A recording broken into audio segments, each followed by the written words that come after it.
On Instagram, and I also happen to be sweating bullets, Steve. There we go. For some reason. Oh, weird. Why? I wonder why you're sweating bullets, Chase. Oh, you know, these live feeds are a little bit more technical than I'd like them to be. Right. Maybe it's because they're on Tuesday.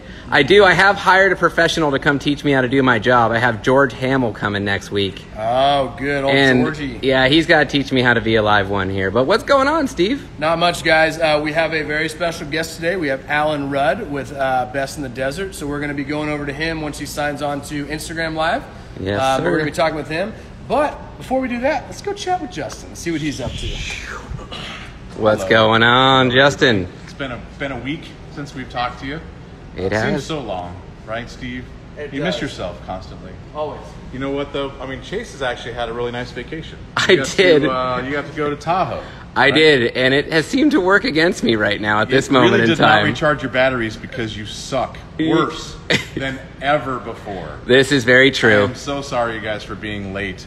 Chase, again, is rubbing off and making me look bad. I wouldn't say Chase rubbing off in the same sentence.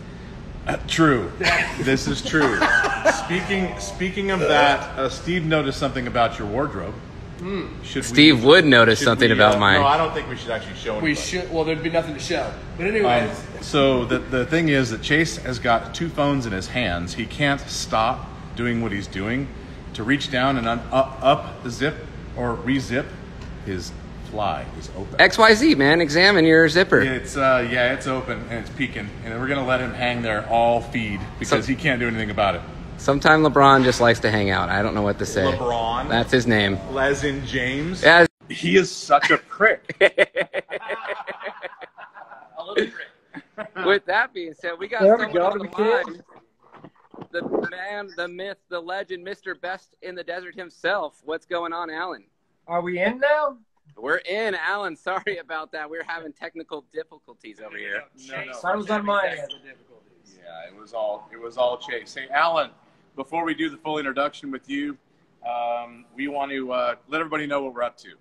And we are going to be discussing the new Best in the Desert rules that have been handed out in advance of next year. So, unlike previous years, you've been able to write everything up way early so that everybody can understand, can study the rules, and build cars for next year that are legal, right? I hope so. I promised before Vegas Reno, and I hit it. You did it. You did it. It's a lot of work, too. You got to herd a lot of cats to get something like this done, right? There was this was a very involved project this time. We had a manufacturing Zoom meeting. We discussed all the proposed rules with the manufacturers.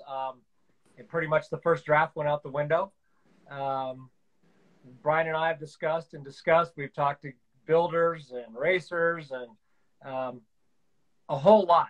We tried to compromise as much as we can. I know that not everybody's happy.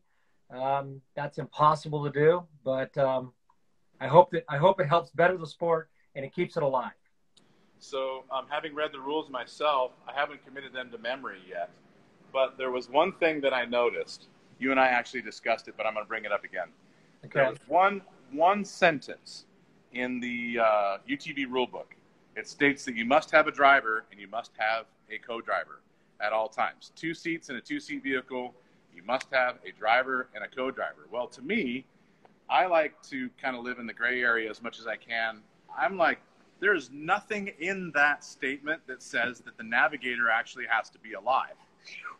But it does say the navigator does not have to be alive. This is true. I'm thinking that we're going to go for the lightest weight navigator we could possibly throw in for any qualifying. And Steve, would you introduce us to your new navigator? Ladies and gentlemen, this is Boner.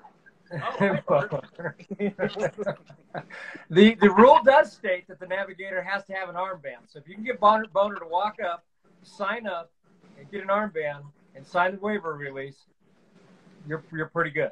I will guarantee you that we can get Boner to walk up, sign his name, B as in Boner, and get an armband, no problem, right? Because I don't think you guys have a rule that says that any armband has to go on somebody that is living. Yeah, well, I'm going to tell Jeff to write that in real quick. Alan, it is my personal goal by the start of next year that in the rule book it says that the passenger has to be a living person. That was, and I was told by Brian that in the qualifying rules, this is our first time having UTVs qualify, that the qualifying rules do state that it has to be a living driver, co-driver. And well, we would like to lay claim to making that rule, that modification. But we just think it's hilarious if you could throw somebody in the right-hand seat that weighed about 3 pounds.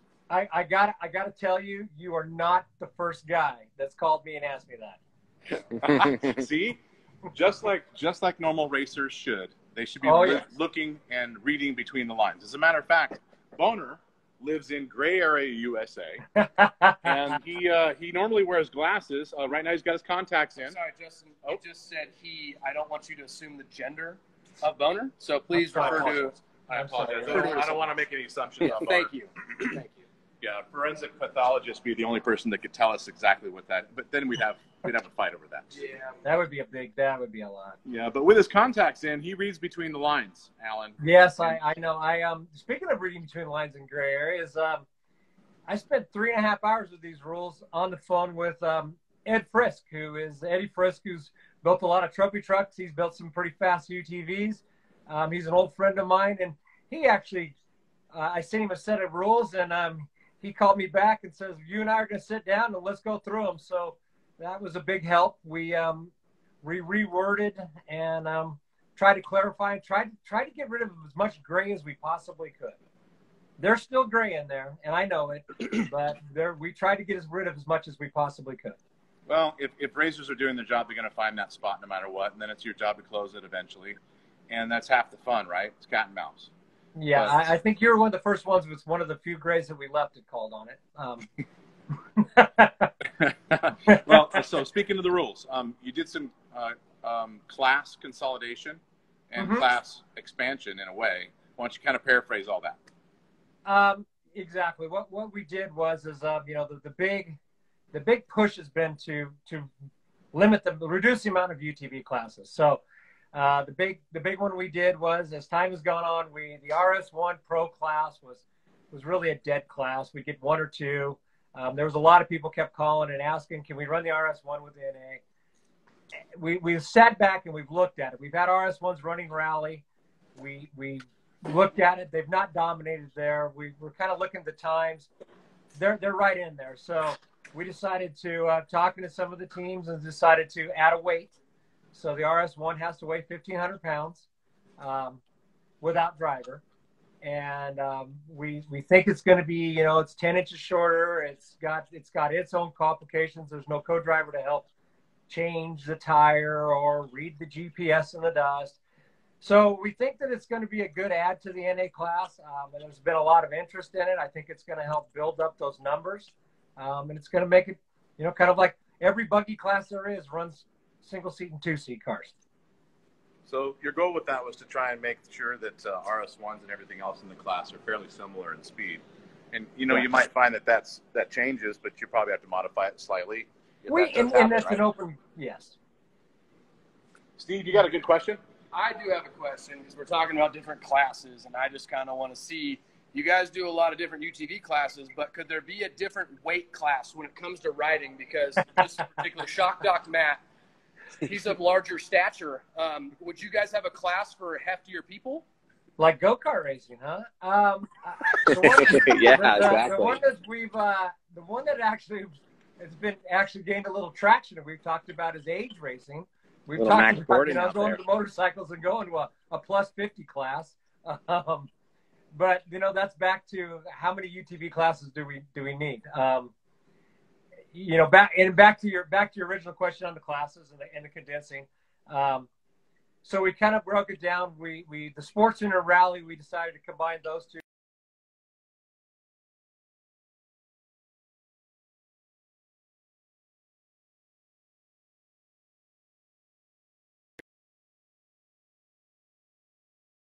So on. There you are. You there, Alan? You guys went blank. Sorry about that. You there? So we were I'm saying here about the Sportsman and Rally with the weight and the age. So the Sportsman Rally class is another good group we combined. They're both basically the same thing. We used to just run the rally races at the shorter course races. This year we've allowed the rally cars because of the fuel tank rule was changed. So we allowed the rally cars to race. So that is now our one and only sportsman class. And in next year, that class will be a trophy only class. It won't race for a championship or for paybacks. Some of the other things or what are some of the other major changes? What I noticed is in Pro Turbo, which we can come back and talk a little bit more in detail about that, is that the majority of Pro Turbo is the same as last year. We'll come back to that. But You've got a new, stock class. What's the name of that, and what is the goal with it, and what are the generic, let's say the top 10 rules in there? So the stock class, we came out with it this year, and the rules were really tight. It was basically OEM suspension with able to add material. We didn't get a whole lot of interest.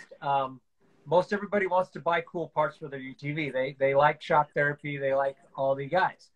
So this year we allowed the class to be a little more modified. Basically, it is a top of the body down OEM. So your chassis and your frame has to remain OEM, no removal. You can add material, you can strengthen it up, but we want to keep all that stock chassis in there.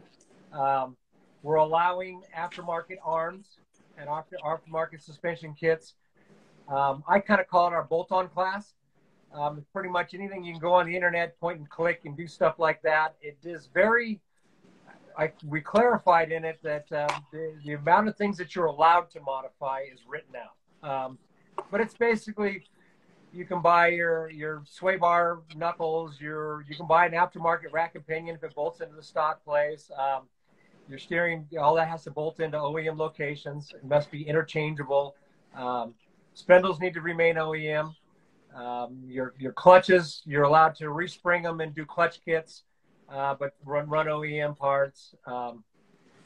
We're gonna go with a 25 millimeter restrictor plate in the turbos, which follows the Dakar and the FIM rules, to try to even those two cars out, the turbos and the NA cars. Whoa! I'm going to stop you right there. So basically, in the stock class, you're going to run NAs and turbos together, but we're going to combine those two together with a restrictor plate on the restrictor on the turbos. Restrictor on the turbos. On the turbos. Can-Am has one ready to release in their race department. I've contacted Polaris. Robbie Gordon's also contacted me. Says he will provide one for his turbos. So it's kind of it's a rule. It's a Dakar rule. Most of Europe is running these. We'll find out. We'll see where it balances it out. So speaking of some of the rules, I know we're going to go to the next class, but Alan, up here on the board, we've got some $5,000 fines. If you look on the left, Team Store has nothing. Tube Sock Steve's got a $5,000 fine. Boner has no fines yet. That's because he likes to keep it light. But Chase, Justin, because you referred to him as a he again, I'm going to have to give you a $5,000. Oh, gender issue. Oh, that's what the fine's for. I apologize. But you notice that Chase has two $5,000 fines already. One, because he has no idea how to sign on to Facebook. Number two, because his phone rang and cut you off a second ago. Oh, is that why I got cut off? Yeah, Steve. Alan, I have a question for you respectfully. Okay. When you grew up, did you want to be a fun sponge? Because it seems like you're just sucking all the fun out of the sport with taking all these rules. Too many rules, man. There's some organizations out there that race without rules. They don't seem to have the car count we do. Yeah, they go away, right? But back to the fine. The only reason I brought that up is because in the rules this next year, you've got the ability for people to claim ECUs, claim an engine, or protest an engine. Looking at up to $5,000 per occurrence or fine, best in the desert, if somebody was to lose that protest. Can you explain that a little bit? That's not a new rule. That was in the rule book last year too. Oh man, well, not the claimer part, right? Not the claimer part. The claimer's new. The claimer's new. The engine rule is basically, we've gone to a protest rule. The old tag rule just I don't think it was effective.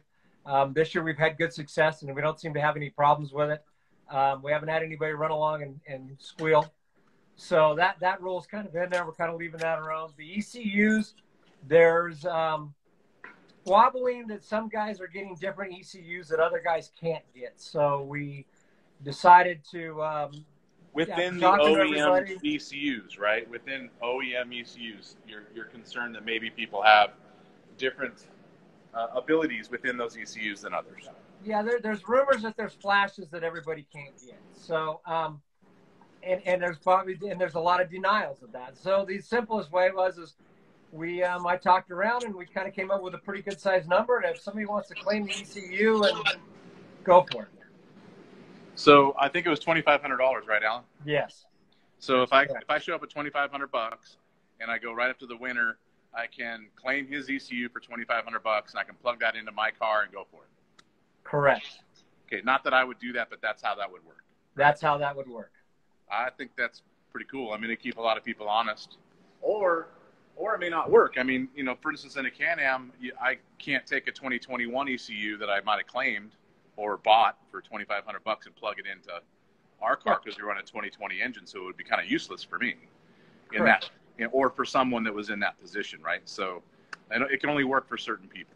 Yeah, and honestly, I would be surprised if we get some claims. I know a couple individuals that are fired up to claim, and I think they'll get bored with it quickly. But I think it's going to be just like the protest rule and everything else. I think you guys are all, for the most part, fair and honest. And I think that we'll continue down that path. What exactly race are you watching where everybody is mostly fair and honest, Alan? The ones you're entered in, Justin. Okay, we'll go with that. Now, we talked about the stock class. Now, if somebody wanted to step up from the stock class, maybe they've been in the stock class a little bit, and they're getting quicker, what's the next class for them? It depends if they're racing a turbo or an NA. If they're racing both of them, they'll go to our production. Now, if you notice, we reworded those this year. They're now both called production. Next year they'll be production NA and production turbo. We did that to clarify what the basis of those cars. So those are going to be our next two big classes. If you've got an NA car, you can go up, and then in that class, there's a little more leeway's in the rules, especially when it comes to chassis. So basically the stock class is promoting as stock as it can possibly be, with some modifications to keep the parts on there and the cars living longer, right? Right, yeah. And then the next class, you're just allowing maybe a little bit more power, a little bit more modification, a little bit more open to speed, I suppose. Correct. I had a question for you back in the stock class. I think you had a 85 mile an hour max speed, right? And where did that number come from? That's what all the manufacturers set the governors and the stockers now. So we kind of went with that number, and basically the policing of that will be done probably through our trackers, and it's like the same way we do speed zones. The biggest thing we're concerned with is because these cars can run stock fuel tanks, and we just don't want guys out there being able to do 100, 105 miles an hour in a more limited car. So keep the speeds down. I think Dakar's done it. We keep the speeds down. We can create a safer environment for our racers. And you guys are going to enforce that with tracking systems? It'll be done on the tracking system, and it won't be somebody. They got 85 or they got 87 miles an hour for 3 seconds. It's if a guy's booking along at 90, 92, and he does it for a half a mile or a mile, then we're going to know that he's reflashed that ECU. Yeah, and downhill versus the lake bed's a little bit different. Hey, Steve, you got some questions? Oh, you're making it rain, sir. I only had my business card, so I didn't have any cash on me. Okay. So back to the ECU question. Richard Jeffries over at Jeffries Performance said, so if you walk up to Phil Blurton and claim his ECU, he has to hand it to you? Yes. Boom. There you go. Well, of course, you're going to have to pay him some money on the spot. Yeah, you got to give him $2,500 right there. Yeah, I don't think there's any credit issued at the finish line. And when I talked to Phil Blurton about it, Phil says, man, they'll be paying my gas home every time. Well, I think Phil's going to show up with 10 ECUs because it's going to happen, I bet. Oh, yeah. You know what? Can you only claim one ECU per car? We haven't really defined that. I guess if somebody wants to bring, a ton of money and they want to claim the whole field's ECUs, Okay, so after the stock class and then rally class, what's next if somebody's stepping up? We're gonna go. We'll go we'll go to the stock class and rally. Then we step up. You go either production NA or production turbo. And then if you get really crazy from there and you want to move things around and stretch your car out and go crazy, we have Trophy Unlimited, UTV Trophy Unlimited. That is our basic. We want the cars to resemble UTVs. They need to look like a UTV. They need to be based off of a UTV, power plant, transmission, running gear. But other than that, it's 2 shocks per wheel. You can change your wheelbase. You can get kind of a little creative with that class. You're also in that class. You can run a single seat and a 2-seat car in the middle of the steering, in the middle of the chassis. What are the engine restrictions for that open class? That class is 1,000 cc's for a turbocharged engine and 1,200 cc's for an NA. Gotcha. And other than that, lightning, balancing, modifications, they're open. They're open. Awesome. So basically, if your car, let's just say if we showed up with a car we wanted to race in rally or we wanted to race in pro turbo, but the chassis is 2 inches too long, not us.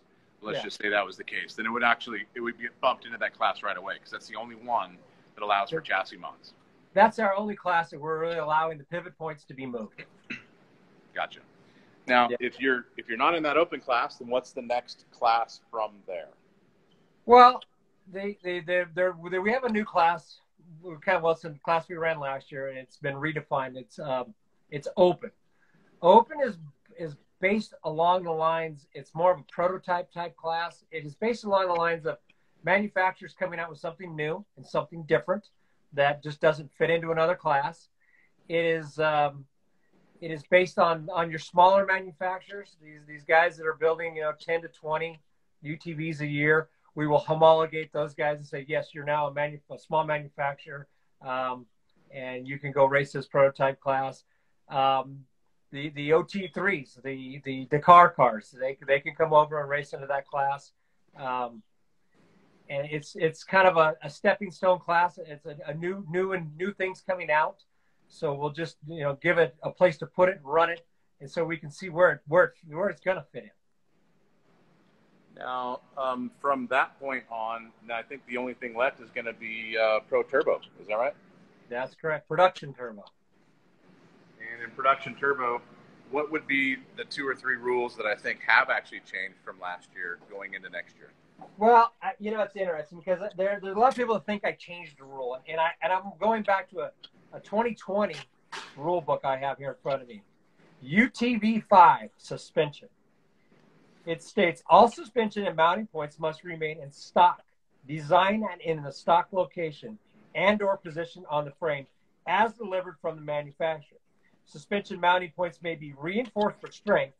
No suspension mounting points may be moved, added, or removed. I thought that was pretty clear. Then we go down, and some people are moving shocks to other wheels. And then it goes shock absorbers. There must be at least one and only one coilover shock absorber per wheel in working condition at the start of the race. Shock absorber mounting points may be moved and strengthened.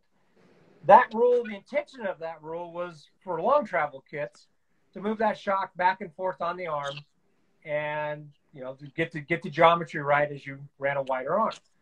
It got pushed. There was gray area in that rule. And all of a sudden, those shocks were being mounted on other arms. That is beyond production. That is no longer. That's a competition advantage, and anybody can tell me all day long that it's not done to be an advantage. It's just easier to work on, or it's this and that. You didn't go to that much trouble not to have a competition advantage. So we cleaned that rule up. We tightened it up. Now the new rule states the shock must remain on the OEM arm it was delivered on. You can move it back and forth for mounting points for long travel. The upper shock mounts, you can move those back and forth. Those are open to move around. But other than that, it's very straightforward and very simple. This is a production class, and we want the cars to remain production. Now, if you have a manufacturer that has a shock mount on the lower arm, then you can run it on the lower arm. Now, I think you kind of cleared that up pretty well. Let's get into the engine side of things. So last year, or in years prior, all of the engines are basically bone stock, sealed. They had tags, and they were sealed from the turbo to the pan to the throttle body. Right. now we've gone away from the seal, mainly just to make it to where you guys didn't have to have, you know, a fleet of people out sealing everything, right, willy-nilly as needed when people would blow something up and have to get something in the car. correct. So to make it easier, that was the reason for that. Totally understood and very cool. But the one thing that I think has changed, all of those things are the same other than head studs are open, right? We opened up the head studs. They were, you know, a lot of guys are having issues with that. So the head studs, we opened it up. So I think that brings more of the manufacturers in line with what they can run for boost. So it'll allow an evenness to the playing field. At the same time, we also opened up the intercoolers to be OEM size, but you can replace your intercooler with a, you know, get the plastic tanks off and run a better intercooler for the guys that needed those. So other than that, we're allowing rebuilt engines now. We have a bore and stroke checker that we can do the bore and stroke. And if there's a protest and you've got different rods or anything like that, then we'll check that at that time. But one of the things we're going to do this year at Vegas to Reno that I'm going to start doing at all the races is we're going to put 10 X's in a hat, and everybody that comes through the transponder thing, they're going to get their driver's suits and their helmets checked right there with the girls right away. We're going to have 4 lanes. We're going to have 5 lanes total.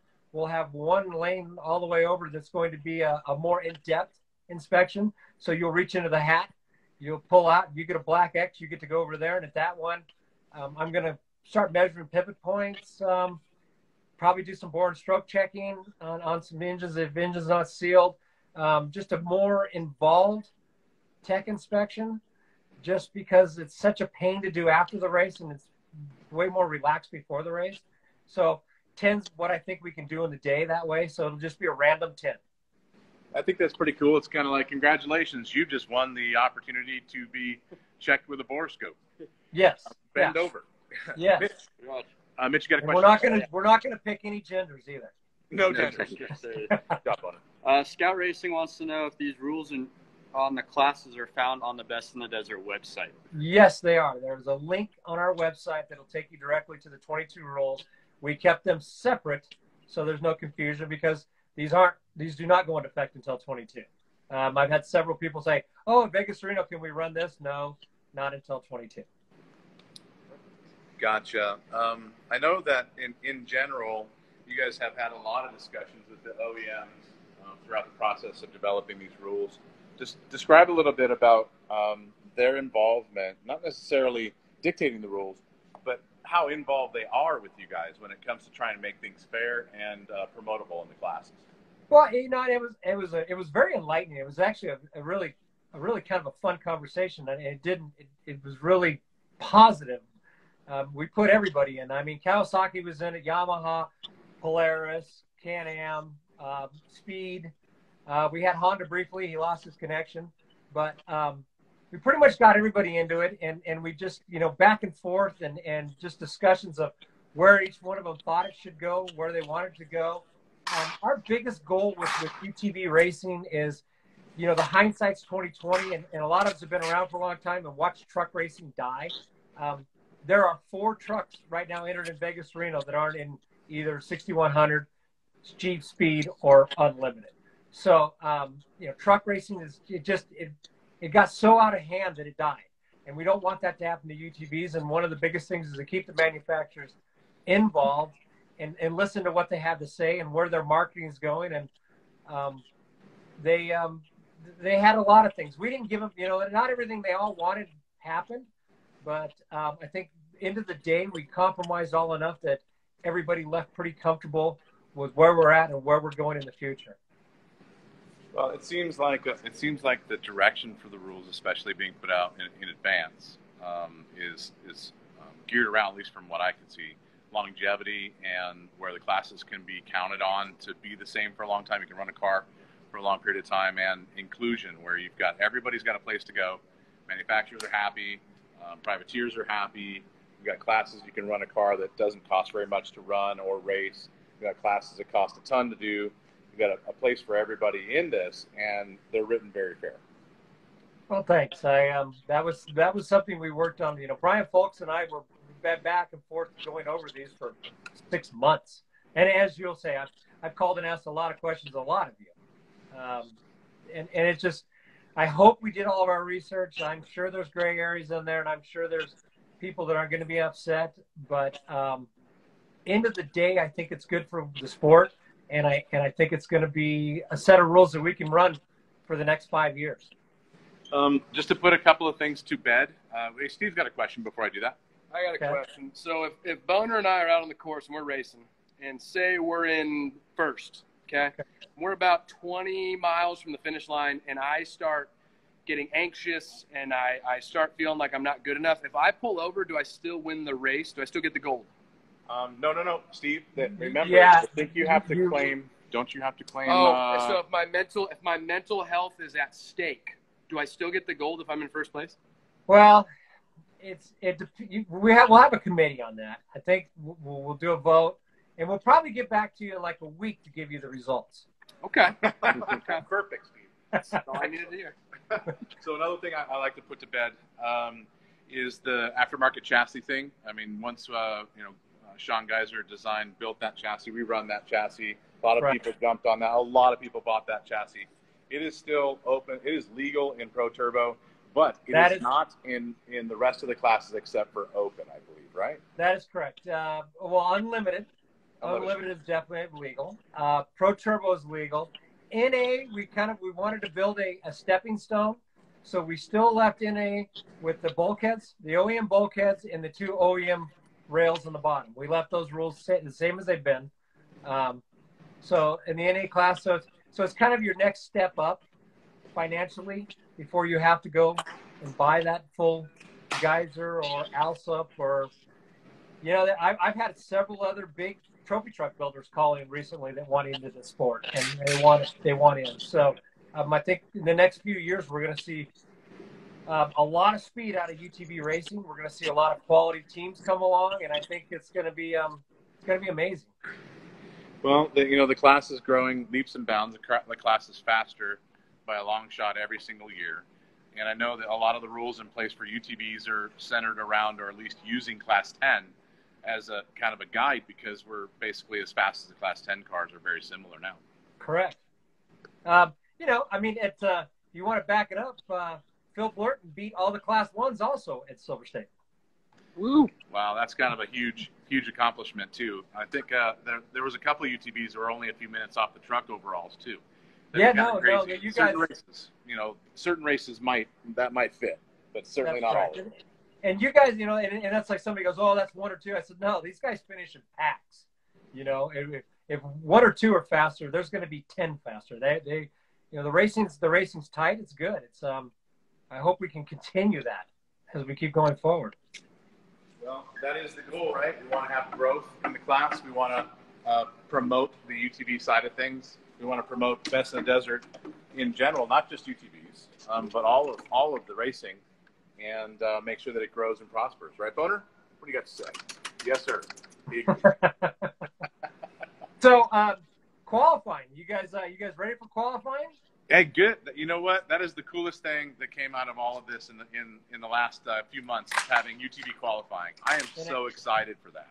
And I got a thing. They sent me some things to talk about. A couple points. Mm-hmm. I want to thank the supporting guys for the support of the qualifying. Of course, Shock Therapy, big supporter. We have Method Race Wheels, Fusion Off Road, Rugged Radios, and Beta Motorcycles. This is going to be a live feed.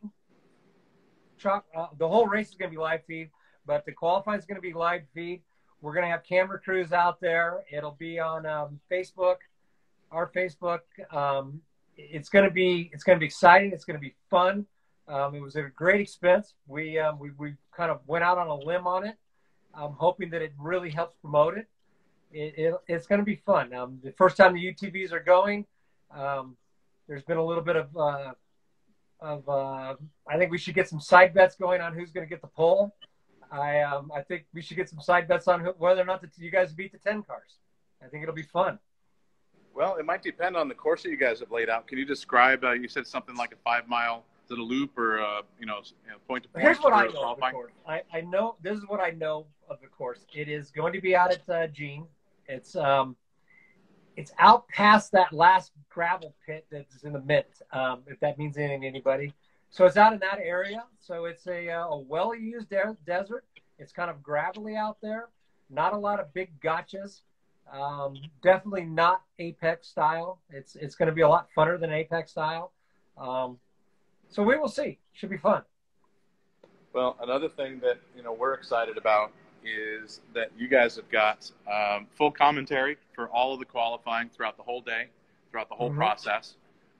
You also have some people that are chiming in. I happen to be one of the lucky ones that gets to jump in with you guys and do some commentary for you. Yeah. Excellent. My job is going to be during the qualifying is we've got the 4-seater that Shock Therapy just dialed in for us. And I will be running a camera crew around to go interview people that have issues. I'd like to see you run some hot laps, Alan. Yeah, all right. With a camera crew. But I think some of the plans that we have for that UTV commentary is some information about everybody behind the scenes. We're going to have some in-car stuff, helicopter and drone footage that we can rely on throughout the qualifying. So anybody that's watching this right now, tell your buddies it's going to be a really good time to tune in for that qualifying section or session for about an hour or two. And everybody's going to learn a lot about everyone, and we're going to have a chance to watch everybody descend in. It'll be really, and another thing, this one's for Chase, because we both are bike guys at heart. We are going to, for the first time ever, qualify motorcycles, the pro motorcycles. So that's badass. I think you said the motorcycles get to go first. That's really cool. They're going first, yes. Alan, UTV Pro Turbo class, who do you got your bets on in qualifying? It's kind of funny because I've talked to everybody, and some of the guys that I think are going to be fast keep telling me they're going to lay back, which I doubt. I can tell you Phil Blurton told me he's going for it, so that'll be good to see. You got Austin, you got Justin. For the first time, we're letting the Pro Opens qualify with them. So we've got we've got some of those guys that are going to be interesting to see. One of the guys that's driving in a Pro Open car is entered is Cameron Steele. So it'll be interesting to see if he qualifies. That's so cool to have trophy truck guys coming down into UTV. Yeah. There's and I get a lot of that. I'm getting a lot of phone calls. There's a lot of interest. Not to throw him on it. Steve Serapis has called me several times.